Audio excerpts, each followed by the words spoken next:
Orduan ja ikusi dugu nola egin galderak, nola gehitu galderak eta erantzun motak.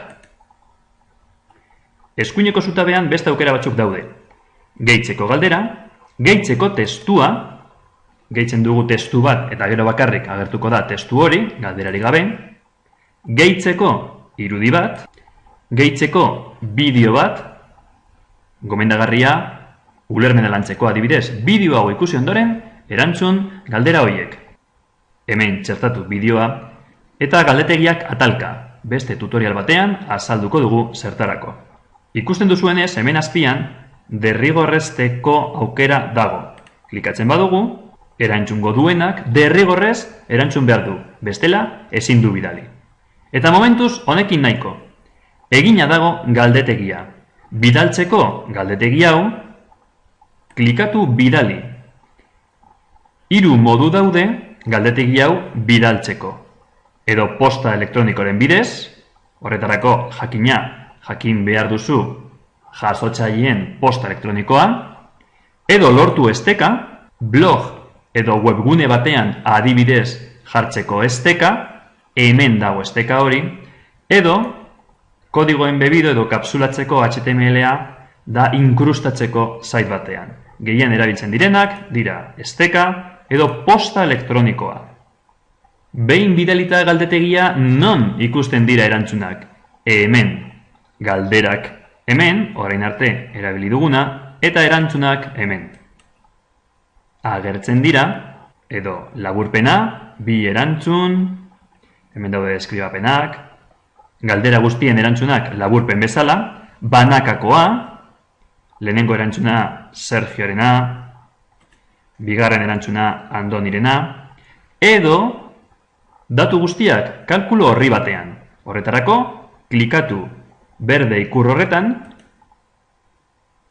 sortu kalkulu horri berri bat, eta ona ailegatuko dira erantzun guztiak. Momentuz bi daude, baina erantzun gehiago baldin badaude, nik ezer egin gabe, hemen geratuko dira erantzun guztiak. Kalkulu horri honetan. Eta non dago kalkulu horri hau? Lasai.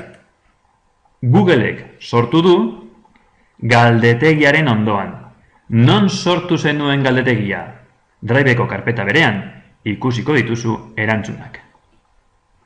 Eta bukatzeko, hemengo 3. ikurra, lehenengoa ikusi dugu, itxura aldatzeko, bigarrena ikusteko jasotzaileak nola ikusiko duen. 3. da ezarpenen botoia.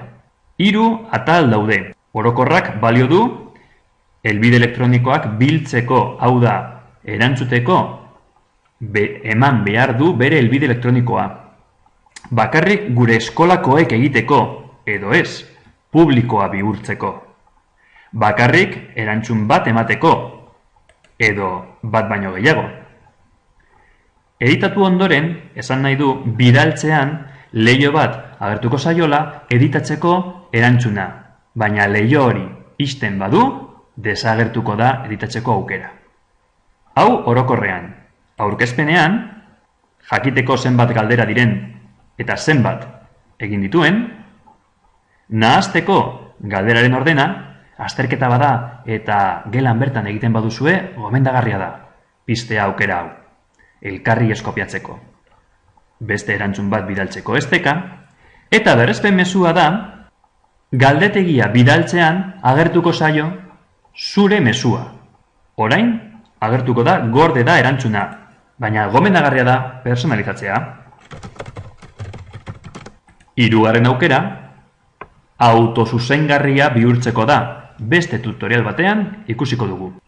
Gorde aldaketak eta zorionak zure galdetegia egina dago. Bidali eta itxaron erantzunak. Eskerrik asko!